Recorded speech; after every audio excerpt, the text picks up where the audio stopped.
Hi, it's Annie Lou. How are you? Here I have my completed project that I will be teaching, and let me get up close for you.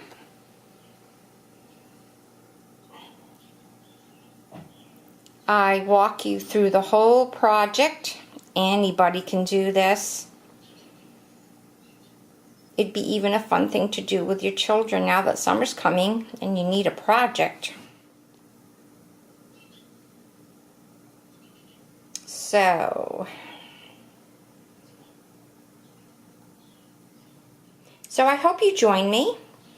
What I'd like to do is I would like to offer you the pattern here that I created for this piece, and I would be happy to send that to you. The only thing you need to do is subscribe to my channel and send me an email, and I will send this right out to you as an attachment.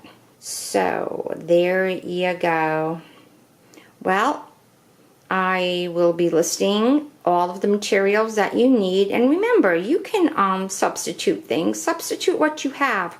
I did not go out and buy anything new. Well, the only thing I have new is the Dina Wakley paints, because I asked Mary Ann at Bella Art, where I teach, to get me some acrylic paints.